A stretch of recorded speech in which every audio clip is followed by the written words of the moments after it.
Boa noite, irmãos.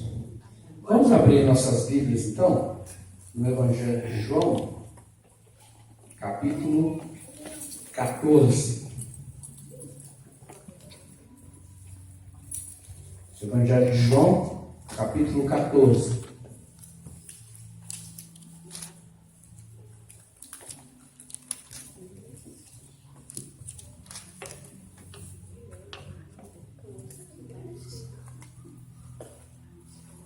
Nós cantamos hoje bastante sobre o Espírito Santo. Na oração foi falado sobre o Espírito Santo. Nós vamos estudar um pouquinho sobre o Espírito Santo hoje. Um pouquinho. João 14, nós vamos ver os versos 16 e 17.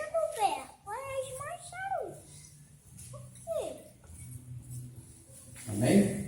Amém. João 14, versos 16 e 17.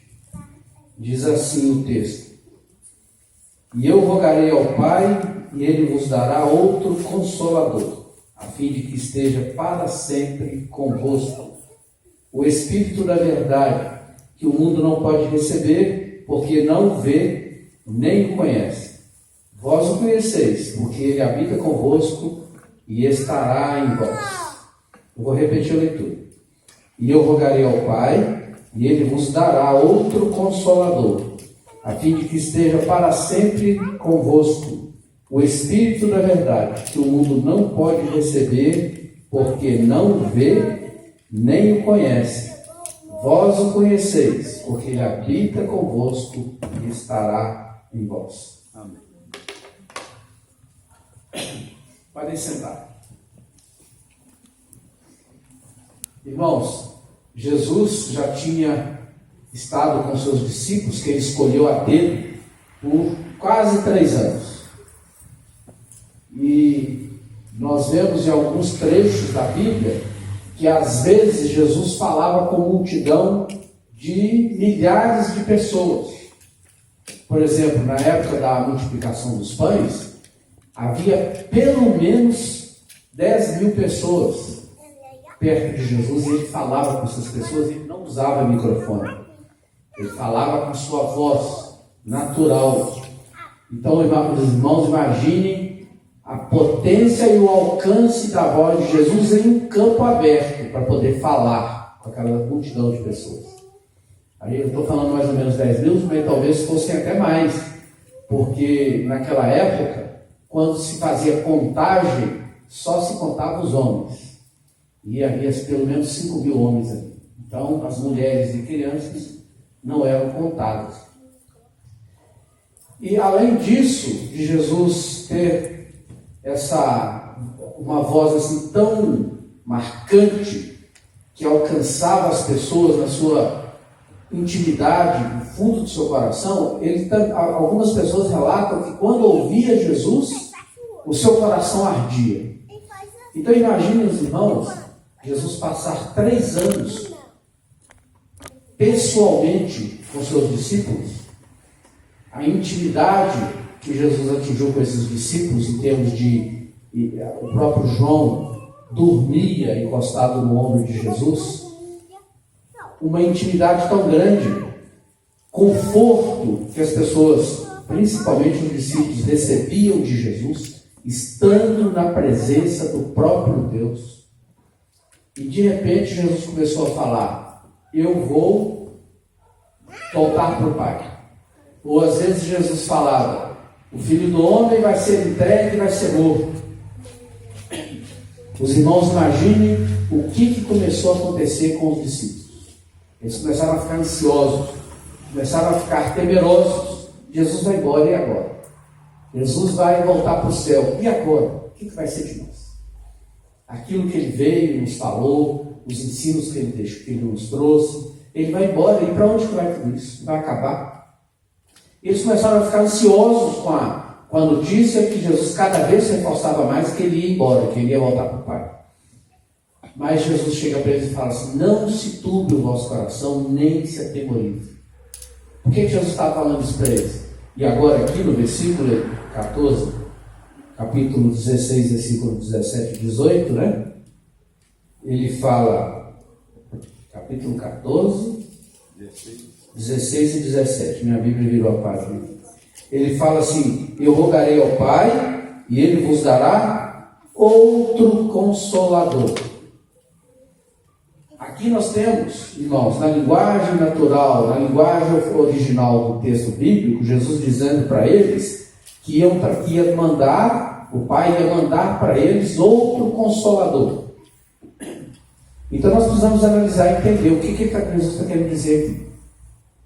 A palavra Consolador, na língua original, é a palavra, eu não gosto muito de ficar falando a palavra em outra língua, mas eu vou falar para que os irmãos possam entender. É a palavra Paracletos, Consolador, que foi traduzido como Consolador. É Paracletos.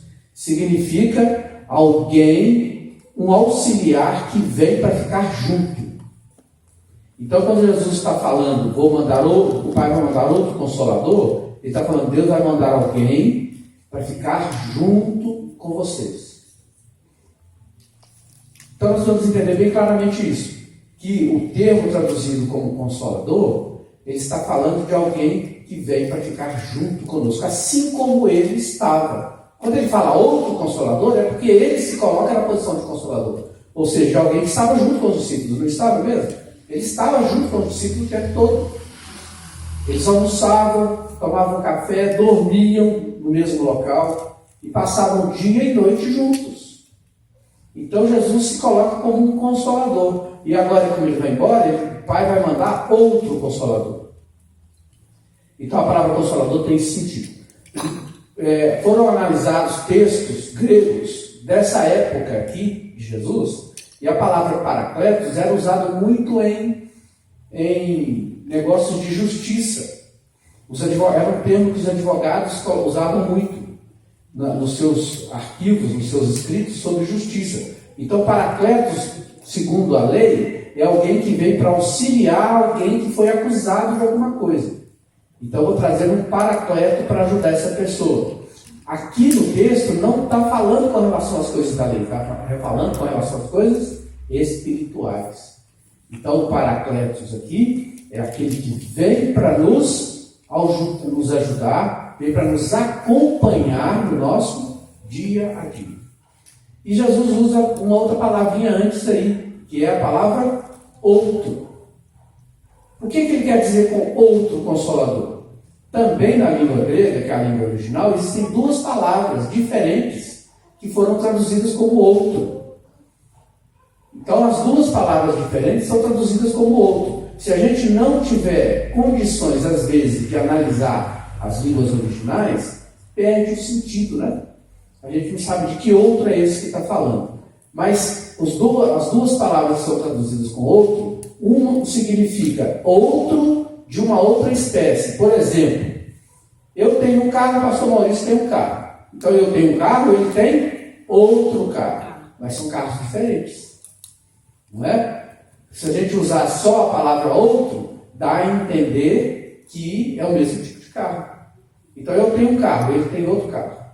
Mas não são diferentes, né? Então o grego tem uma palavra especial para isso. Ou se eu disser, eu tenho um carro, a Nereida tem um outro carro da mesma espécie. Então existe uma palavra especial para isso também. A palavra que Jesus usa aqui para dizer que Deus vai mandar um outro Consolador, é essa segunda palavra. Ou seja, Deus vai mandar para vocês um Consolador da mesma espécie que eu sou. É isso que ele está dizendo, é isso que ele está passando. Então, quando ele usa esse argumento, ele está querendo dizer o quê? Quem é Jesus? O próprio Deus. Então, o outro Consolador que vem também é Deus. Jesus é aquele que sabe de todas as coisas, que veio para ser companheiro fiel do homem, do ser humano. Então, o outro Consolador também é dessa mesma espécie. Irmãos, isso traz muito conforto ao nosso coração. Porque Jesus poderia mandar um Consolador de outra espécie. Podia mandar um anjo, por exemplo. Se bem que ele manda anjos para cuidar da gente, né? Mas não para estar com a gente como o Espírito Santo. Para morar aqui, para habitar no nosso coração. Então ele mandou para nós outro Consolador, mas da mesma espécie que ele é Consolador. Uma outra coisa que eu queria passar para nós nessa noite aqui é sobre a palavra consolador, como eu disse, foi a tradução que foi dada para Paracletos. A palavra consolador, que foi usada na nossa Bíblia, aqui na nossa versão, não sei qual palavra está sendo usada aí na sua versão, é consolador também? Essa palavra consolador, então, ela foi usada para traduzir Paracletos. Mas a palavra consolador na língua portuguesa, que é isso que nós temos na nossa Bíblia aí, ela foi tirada do latim, que significa alguém que vem para estar junto, mas alguém que tem poder, alguém que tem força, que tem capacidade para fazer alguma coisa. Esse é o significado da palavra consolador do latim. Por isso que a tradução é boa. A tradução que nós temos na nossa Bíblia é uma tradução boa do original, porque ela tem esse sentido. Mas muitas vezes nós perdemos esse sentido. E a palavra consolador hoje, agora sabendo que está se referindo ao Espírito Santo, nós temos um conceito diferente dela. Mas consolador, de uma outra forma, é apenas alguém que vem para te dar uma força, te dar um apoio, né? Mas que vai embora, não no sentido bíblico que está aqui, que foi colocado na língua original, que é alguém que vem para ficar com você, e alguém que traz uma força, traz um poder que ele tem e coloca à sua disposição. É isso que está sendo dito aqui para nós. Amém, irmãos? Vamos abrir rapidamente aí 1 Coríntios, capítulo 6. Primeira carta de Paulo aos Coríntios, capítulo 6.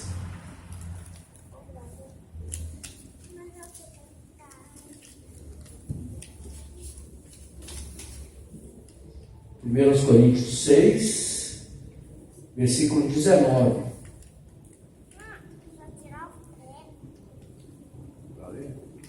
Pode ler, irmão. Ou não sabeis que o nosso corpo é o templo do Espírito Santo, que habita em vós, proveniente de Deus, e que não sois de vós mesmos? Então o que o apóstolo Paulo está perguntando aos coríntios aqui? Vocês por acaso não sabem, ele usa essa expressão, templo do Espírito, 3 vezes nas cartas dele aos Coríntios. No capítulo 3 agora aqui, e em 2 Coríntios também ele usa. Vocês não sabem que vocês são templo do Espírito Santo? Vocês não sabem que vocês são templo do Espírito Santo? Em grego também existem 2 palavras para templo. A primeira palavra significa ao prédio, ao edifício que é dedicado a Deus, é dedicado ao culto a Deus. Então essa palavra é templo. E existe uma outra palavra que aqui foi usada por Paulo, que significa dentro de uma área maior, um lugarzinho especial. Igual no templo dos judeus do Antigo Testamento. Como é que era? Tinha um templo grande, o lugar onde era feito os sacrifícios e tudo, e lá dentro tinha um lugarzinho que era chamado de Santo dos Santos. Era onde ficava, quando Deus ia ser adorado, ele ficava ali naquele lugarzinho lá dentro, não é? A presença de Deus. Assim, é esse termo aqui que Paulo está usando para nós. Dentro do nosso corpo existe um lugarzinho que é onde o Espírito Santo habita. Esse lugarzinho especial é que ele está se referindo aqui. Então, ele está dizendo assim, você não sabe que o seu corpo é este lugar especial onde o Espírito Santo habita, onde o Espírito Santo está? Em Tiago também, vamos ler rapidamente lá, Tiago 4, 5.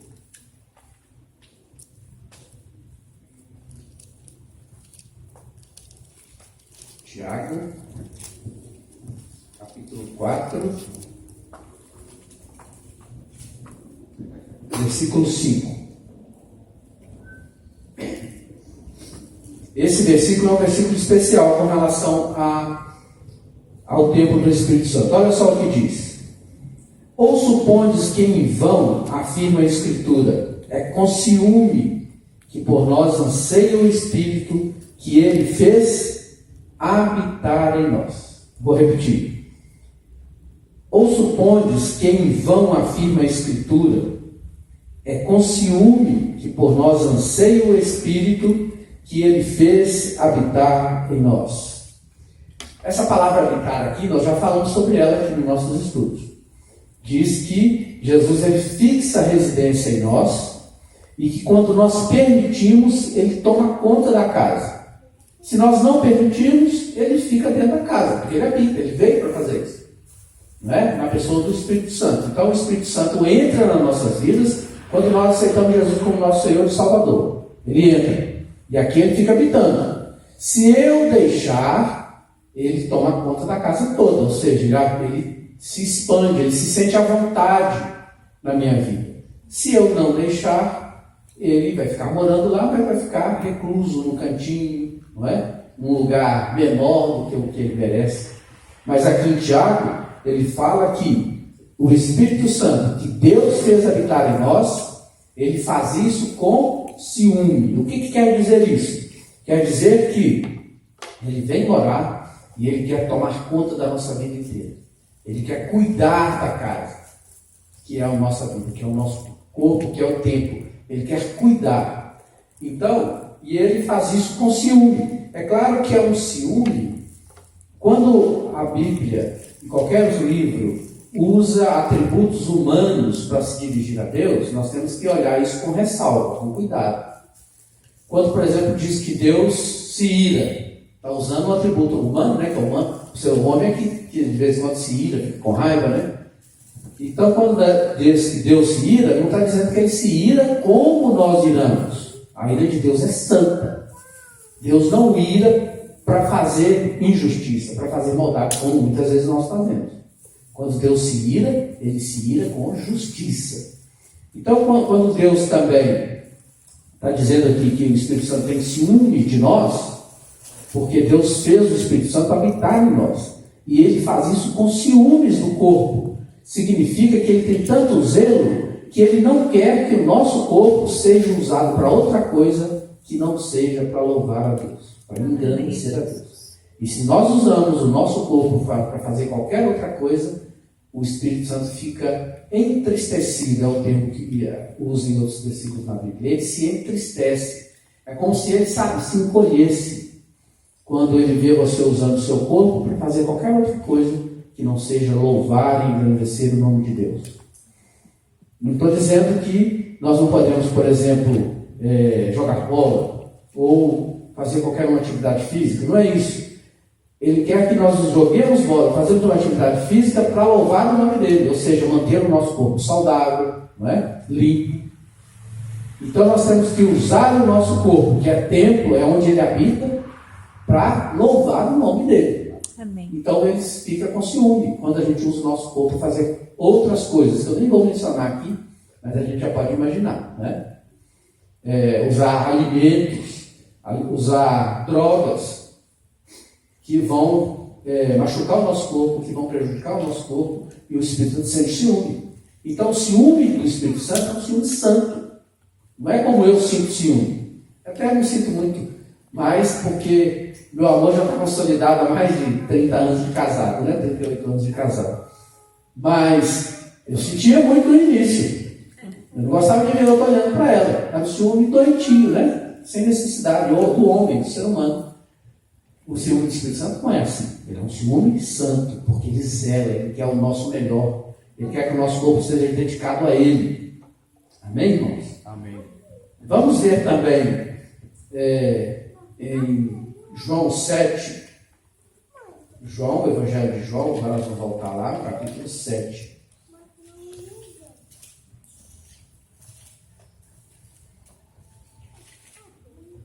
Por que o Espírito Santo sente ciúmes? Por que ele quer o nosso corpo perfeito, tanto quanto em saúde, como em limpeza, como em uso santo para ele? Porque é a morada dele, é a habitação dele. Quando ele veio, é isso que o apóstolo Paulo está tentando passar. Vocês não sabem que vocês são templo do Espírito? Ele está fazendo essa pergunta para chamar a nossa atenção. O Espírito Santo veio morar conosco porque o Pai enviou, porque Jesus foi para o céu e ele mandou o Espírito. Ele veio morar conosco e ele não sai mais. Amém, irmãos? O Espírito Santo não sai mais. Olha só o que diz aí João 7, versículo 37 e 38?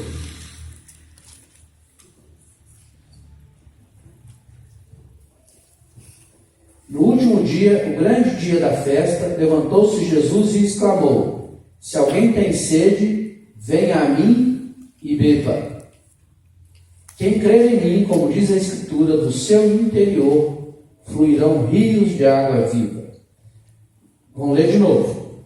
No último dia, o grande dia da festa, aqui está falando que essa festa aqui é a festa da Páscoa. Foi nesse dia, exatamente nessa Páscoa, que ele foi preso e crucificado, né? Então, no último dia, o grande dia da festa, levantou-se Jesus e exclamou: se alguém tem sede, venha a mim e beba.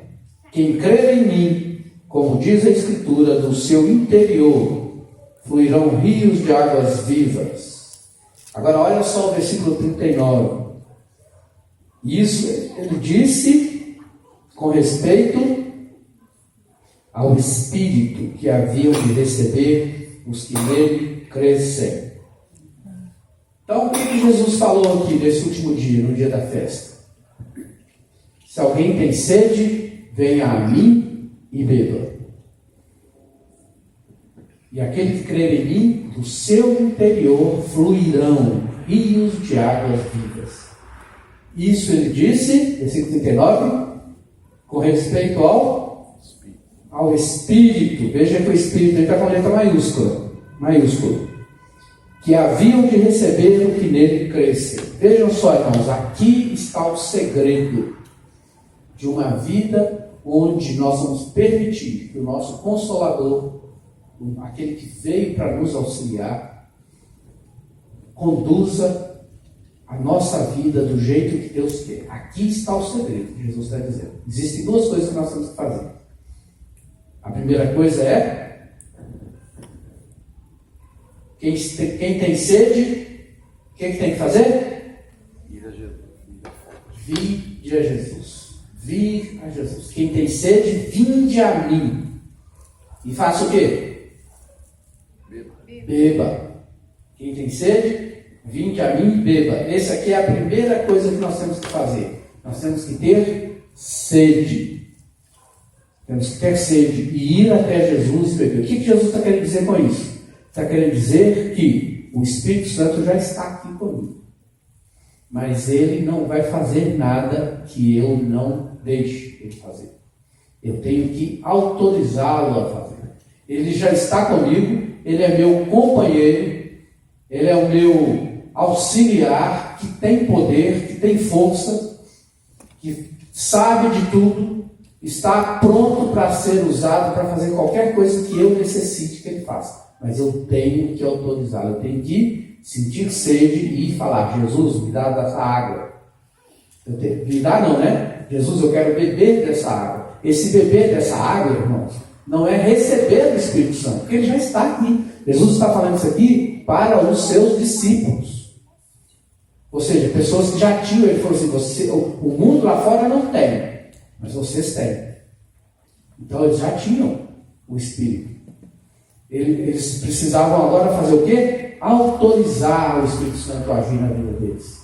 Irmãos, isso aqui se refere também àquela palavra que Jesus disse: quem vem após mim, tome a sua cruz e siga-me. Tomar a cruz, eu já falei sobre isso aqui também. O tomar a cruz, que Jesus disse que cada um de nós temos, é deixarmos a nossa vontade de lado e pegarmos a vontade dele. Então, beber aqui de Jesus é deixar que o Espírito Santo que habita em mim tome conta da minha vida. Isso é beber daquilo que Jesus tem para nos oferecer. E a segunda coisa que ele fala é o seguinte: quem crer em mim, como diz a Escritura, do seu interior fluirão rios de água vivas. Aqui ele não está falando em crer para a salvação, porque o Espírito Santo só está na vida de quem já creu para a salvação. Aqui ele está falando em você tem o Espírito Santo, você autoriza ele a fazer na sua vida o que ele quer e creia que ele vai fazer. Então são as duas atitudes que nós temos que tomar. Primeiro, autorizar o Espírito Santo a agir na nossa vida. Segundo, crer que Ele vai agir. Por quê? Porque se eu não crer, eu anulo a primeira coisa. Se eu não creio que Deus vai me ajudar, se eu não creio que Deus pode fazer alguma coisa, Ele simplesmente não vai fazer. Para eu receber as coisas que Deus tem para mim, eu tenho que primeiro pedir e em segundo, crer que Ele vai fazer. Se eu não dar esses dois passos, tomar essas duas atitudes, eu vou ter uma vida frustrada. O Espírito Santo foi dado por Jesus, ele já habita na minha vida, mas ele quer que eu dê a ele controle. E autorize ele a agir na minha vida. E ao mesmo tempo eu tenho que crer que ele vai fazer. E aí ele vai fazer e vai abençoar a minha vida. Amém, irmãos? Nós precisamos entender isso, porque se nós não levarmos a nossa vida guiados por essa palavra, por esse conhecimento, por esse entendimento, nós vamos viver vida de crente, mas uma vida frustrada, sem vitórias, fraca. E as igrejas, irmãos, está cheio de gente assim. Eu já me vi muito assim. Quando eu estou falando isso aqui para os irmãos, eu aplico primeiro isso para mim. Eu tenho que aprender a deixar o Espírito Santo tomar conta da minha vida. Eu tenho lutado durante muitos e muitos anos para fazer isso, para colocar a minha vida nas mãos, o governo da minha vida nas mãos do Espírito Santo, para que Ele faça aquilo que Ele tem que fazer em minha vida. E me levar a uma vida de vitórias. Eu tenho buscado muito isso diante de Deus. Deus sabe disso. Então, quando eu falo isso para os irmãos, eu já apliquei isso para a minha vida. E, irmãos, se nós não fizermos isso, nós vamos ser crentes. Quando a gente morrer aqui, a gente vai para o céu, porque nós aceitamos Jesus como nosso Salvador. Mas esse tempo que nós vamos passar aqui vai ser um tempo de vida derrotada. Tempo de vida sofrida, que não precisaria sofrer. Não estou falando sobre teologia da prosperidade, não. Se bem que eu creio que Deus quer que nós vivemos uma vida próspera, porque está na Bíblia isso. Na Bíblia está escrito isso. É contrário de teologia da prosperidade, onde Deus é obrigado a te dar tudo. Não é isso que eu estou falando. Deus não é obrigado a me dar nada. O que Ele já me deu vale mais do que qualquer tesouro nesse mundo, que foi a salvação. Mas Ele quer que nós vivemos uma vida aqui cheia do Espírito Santo. Isso está na Bíblia, está na sua palavra. Tem um texto da Bíblia que diz que o diabo vem para roubar, matar e destruir. Mas eu, disse Jesus, vim para que tenhais vida e a tenhais em abundância. Não é uma vida miserável como muitos crentes estão vivendo. É uma vida em abundância. Tem um outro texto na Bíblia que diz que, se eu não me engano é Isaías, me fugiu agora o versículo, que diz que Deus tem para nós o melhor dessa terra. O melhor dessa terra. Qual que é o melhor dessa terra? Qual que é o melhor dessa terra? Em termos de, por exemplo, de casas para morar, em termos de alimentação, em termos de roupa. Qual que é o melhor? A Bíblia diz que Deus tem isso para nós. Eu não estou vivendo o melhor que Deus tem para mim, então. Tem alguma coisa errada, não tem? Eu acho que o melhor da terra era todo dia almoçar uma picanha assada. Eu acho que é o melhor da terra. Mas eu não estou almoçando todo dia uma picanha assada, não. Então tem alguma coisa errada. E esse erro não está em Deus, irmãos. É isso que eu quero deixar. É nesse ponto que eu quero chegar. A nossa vida frustrada, abaixo daquilo que Deus tem, não é culpa de Deus. A culpa é nossa. Porque a Bíblia diz, Jesus disse, se você tem sede, venha a mim, beba. É o mesmo que diz, se você tem fome, venha a mim e coma. Você está precisando de roupa, venha a mim e se vista. É isso a mesma coisa que ele está dizendo. E nós não temos ido até Jesus. Nós não temos colocado a nossa vida inteiramente nas mãos do Espírito Santo para que Ele faça o que Ele quer fazer. E aí, às vezes, a gente fica levando vida triste, frustrada, cheia de problemas, e ainda culpando a Deus, né? Por que Deus está permitindo isso. Não, Deus não está permitindo. É nós que estamos trazendo isso para a nossa vida. Uma vida frustrada, uma vida vazia. E, irmãos, nas igrejas está cheio de gente assim. Está cheio. A maioria dos crentes estão nessa condição. Vivendo uma vida frustrada, sendo que tem tudo à disposição. Em outros dias que a gente for estudar a Bíblia, nós vamos falar mais sobre isso.